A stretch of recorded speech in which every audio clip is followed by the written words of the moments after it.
Earlier this month, I had the honor of being able to speak at a club at the University of Notre Dame. In my conversations with faithful Catholic students in Notre Dame, there was a clear theme that pervaded our conversations. It was hard to see how Notre Dame was even a Catholic college anymore, besides certain aesthetic points. Rather than a living Catholic faith, there were only relics of a Catholic past.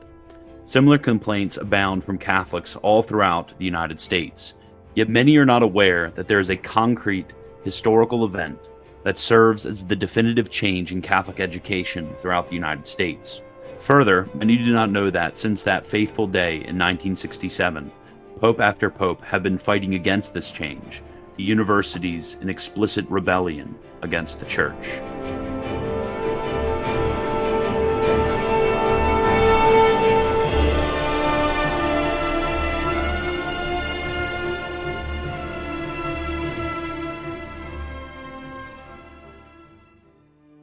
Our story begins in New York. In January of 1966, St. John's University in Queens had been a staple of the Catholic community in New York City.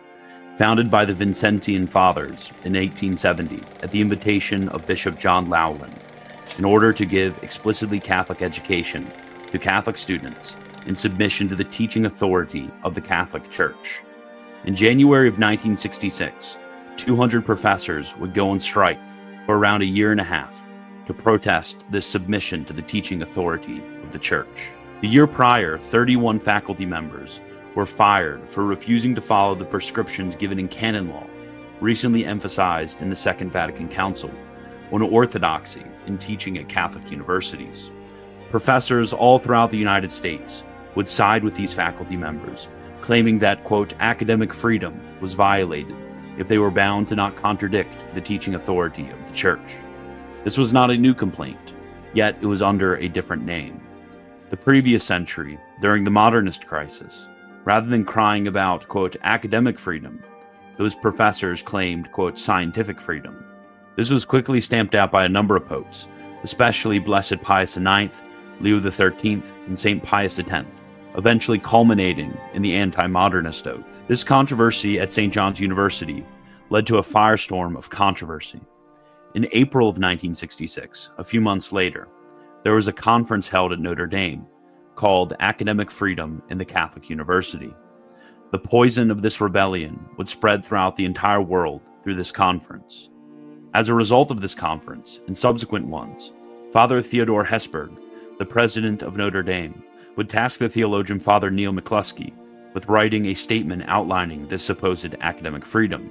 Father McCluskey happened to be the nephew of Blessed Solanus Casey, and eventually left the priesthood and married. This statement was a statement of rebellion against the authority of the Church, advocating that the schools be overtaken by a completely independent board of directors, not beholden to ecclesiastical authority. The following summer, in the year 1967, would come the defining moment. Notre Dame sponsored a seminar in Land O'Lakes and invited the presidents of some of the most well-respected Catholic institutions in the United States, including Georgetown, Boston College, Fordham, and others, along with Catholic educators of high repute all throughout the United States, including a young Father Theodore McCarrick, who would become famous for other reasons. At this seminar, there were two shocking events. First, this statement of rebellion against the magisterium of the Church was accepted by a number of prominent educators, influencing hundreds of Catholic institutions all across America to do likewise. Second, it was decided that Father Neil McCluskey, the author of the disastrous text, would take on a higher role, the chair of the International Federation of Catholic Universities, taking these anti-Catholic ideas to Catholic universities all throughout the world. The next step happened in the Belgian Congo, where the International Federation of Catholic Universities, under the influence of McCluskey, published a statement called the, quote, Statement of the Catholic University in the Modern World. Unfortunately, it would take over 2 decades for the definitive response and condemnation of this to come. Of course, prior to this, these universities and the professors at these universities were violating canon law, but the particular response to this extensive secularization of Catholic universities wouldn't take place until the year 1990 under St. John Paul II in the document Ex Corde Ecclesiae. Ex Corde was a shot taken by the Vatican against these rebellious universities who violated their fundamental obligation as Catholic educational institutions. These have been repeated by every pope since, including Pope Francis most recently in his Apostolic Constitution Veritatis Gaudium. Yet, the story of this document predates the year 1990, when it was released. This story goes back to the early 1960s, during the Second Vatican Council, when St. John Paul II was a bishop.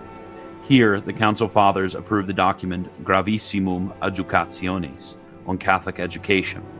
In this document, as in other documents, the role of the Church, especially of the bishops, in the oversight of Catholic activities of all sorts, whether educational or social or liturgical, is placed in the forefront. Soon after, as we went over above, this role would be eliminated by rebellious Catholic universities under the guise of academic freedom. Soon after this, in the year 1979, St. John Paul II released an apostolic constitution called Sapientia Christiana, where he gave updated canonical regulations to Catholic universities, especially focusing on ecclesiastical universities, although not exclusively. In this document, clear and unambiguous reference to the Church's role in establishing and overseeing these universities is made, these universities being effective instruments of the Church's apostolic mission, rather than mere academic communities.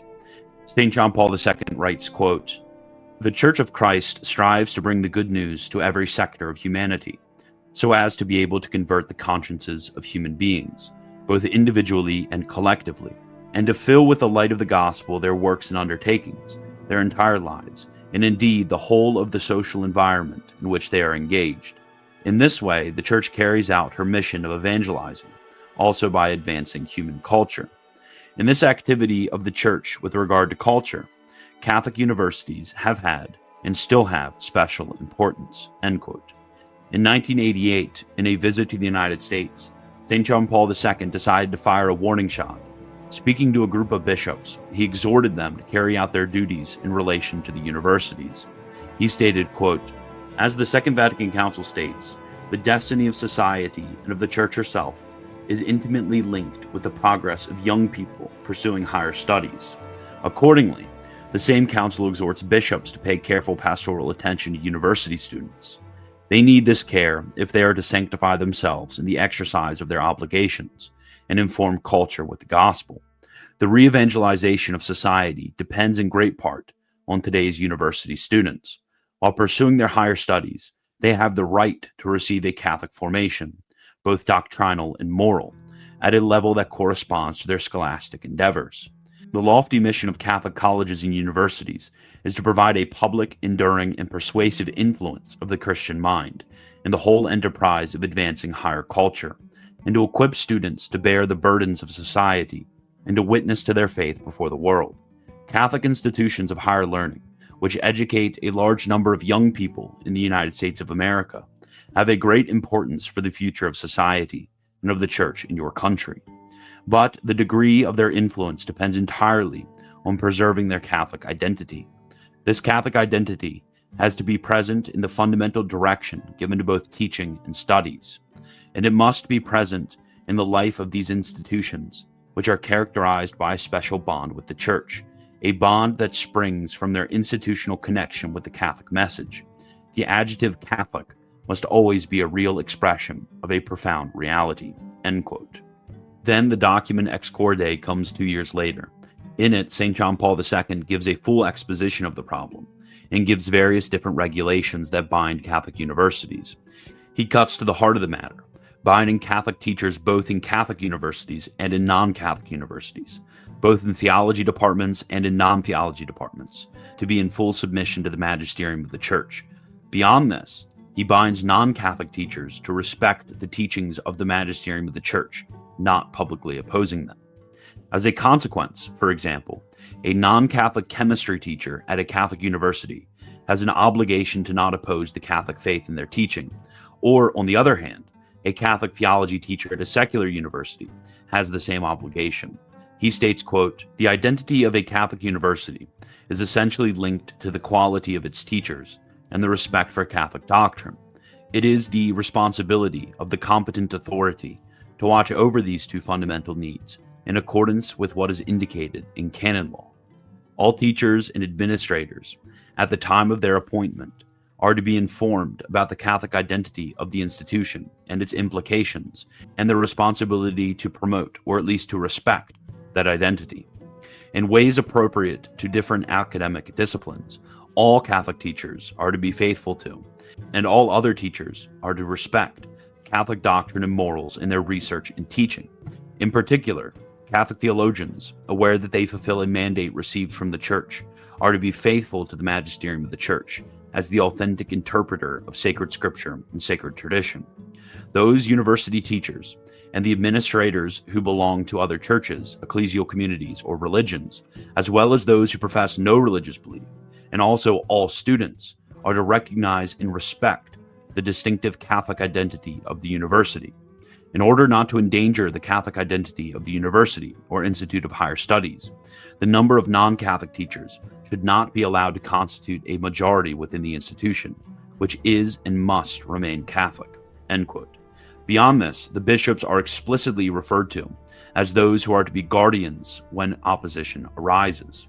Quote, "Each Catholic bishop has a responsibility to promote the welfare of the Catholic universities in his diocese, and has a right and duty to watch over the preservation and strengthening of their Catholic character. If problems should arise concerning this Catholic character, the local bishop is to take the initiatives necessary to resolve the matter, working with the competent university authorities in accordance with established procedures, and, if necessary, with the help of the Holy See." End quote. The many rebellious educators in the United States lost their minds when Ex Corde was released. It is said that the then president of Notre Dame, Father Malloy, even went so far as to call the document, quote, "positively dangerous." There's even an old story that Father Hesper responded to the document stating that if the Pope said Notre Dame was not Catholic, who would believe him? This brings us to the present day. Besides all the teachings of the past few decades, what is the current canonical situation? The law in the Church is summarized in what is called the Code of Canon Law. Yet we must recognize this is merely a summary. There are various different documents given by the Church and by particular areas of the Church that are legally binding, yet not explicitly stated in the Code. But this gives us a good enough summary. The third book of the Code of Canon Law concerns the teaching function of the Church, which is divided into 5 sections. First, the ministry of the divine word, which concerns the witness of the gospel in general, covering the roles of bishops, priests, catechists, and ordinary laymen. Second, the missionary action of the Church, which concerns evangelization. Third, Catholic education, which concerns Catholic schools, universities, and other institutions. Fourth, instruments of social communication and books in particular, which concerns the publishing of liturgical, scriptural, catechetical, and other theological works, along with television, radio, and magazines. Fifth, the profession of faith. It is the third section that we are concerned with here, on Catholic education. This is divided into 3 parts. First, schools, which concerns the Catholic education of minors. Second, Catholic universities. Third, ecclesiastical universities. The distinction between Catholic universities and ecclesiastical universities might seem confusing, but it is relatively simple. The difference is on a number of points. Ecclesiastical universities are directly founded by the Holy See and is immediately directed by it, whereas Catholic universities are not. Ecclesiastical universities are only concerned with education in sacred sciences, such as theology, church history, canon law, and other related disciplines, whereas Catholic universities teach everything that any other university teaches. Further, there are special degrees granted by the ecclesiastical university that are directly granted by the Holy See. In the United States, there are only 6 ecclesiastical universities, whereas there are 244 Catholic universities, including universities like Notre Dame, Georgetown, and Loyola. The canon that is relevant to our investigation is Canon 810, paragraphs 1 and 2, which states, quote, "The authority competent, according to the statutes, has the duty to make provision so that teachers are appointed in Catholic universities who, beside their scientific and pedagogical qualifications, are outstanding in integrity of doctrine and probity of life, and that they are removed from their function when they lack these requirements. The conferences of bishops and diocesan bishops concerned have the duty and right of being watchful so that the principles of Catholic doctrine are observed faithfully in these same universities." End quote. There are a few important notes to make here, which are wonderfully expounded in the exegetical commentary in the Code of Canon Law. First, the teachers appointed are not merely teachers in theology, but teachers of each and every discipline, as is evident from the further canons specifically given about theology teachers later, and other documents of the magisterium. Thus, natural scientists, historians, etc., at these schools are bound by the same laws not to contradict the Catholic faith. Second, the teachers appointed are not merely concerned with Catholic teachers, but also non-Catholic teachers. These non-Catholic teachers are bound first to a life that is morally in conformity with natural law, and second, while they are not bound to become Catholic, they are, as we saw above, bound not to oppose the teachings of the Church.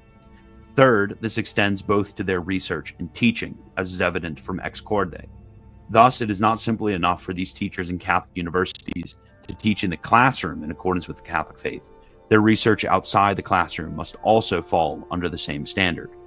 Yet, there is even more that is present in this section. Canonists point out the fact that the second section, which concerns Catholic universities, assumes what is present in the first section, which concerns Catholic schools. The section on Catholic universities simply adds stricter regulations to the section on Catholic schools, and the section on ecclesiastical universities adds stricter regulations to the section on the Catholic universities. Here we see an interesting canon, Canon 804, paragraph 2, which states, quote, "The local ordinary is to be concerned with those who are designated teachers of religious instruction in schools, even in non-Catholic ones, are outstanding in correct doctrine, the witness of a Christian life and teaching skill," end quote. What is important to note is the phrase, even in non-Catholic ones. Thus, the extension of a bishop's authority is so great that he even has authority over those lay theology teachers who are Catholic that do not teach at Catholic universities. The reason for this, as canonists point out, is that when it comes to the Catholic faith, it is not by reason of the institution that one is held to such a liability by the bishop, but by reason of the matter taught. Thus, the exegetical commentary on the Code of Canon Law states, quote, "It should not be forgotten that the competence, and therefore the right, which the Church invokes with respect to the teaching of the Catholic religion is ratione materiae, by reason of the matter taught, and not by virtue of the place of teaching. This right is therefore fully effective, both for Catholic or non-Catholic schools, public or private. When the Church's right to intervene is denied, as regards suitability with respect to faith or morals, in the appointment or removal of a teacher of Catholic religion, libertas ecclesiae is improperly limited, since the Church has the right to safeguard its own identity," end quote. All of this is to say that the authority of the bishops in this matter is broad, not merely limited to the teaching of faith and morals, but also to moral conduct, not merely limited to theological faculties, but also to other sciences, not merely limited to Catholic teachers, but also to non-Catholic teachers, not merely limited to Catholic teachers in Catholic schools, but also to Catholic teachers in non-Catholic schools. This video may lead many of you to blackpill over the ways in which bishops have not carried out their duties, and Catholic education has suffered from the rebellion of academics. But I wanted to leave you off with two practical points. First, there are Catholic universities who do actually follow the rules in this department. There is a guide called the Newman Guide, which lists faithful Catholic universities and Catholic schools who are in obedience to the magisterium. Second, this situation is not beyond repair. The bishops have the authority to do this and have the backing of the Holy Father. They simply need to exercise this authority and force the issue of whether these schools will decide to break fully with their Catholic identity or to embrace it.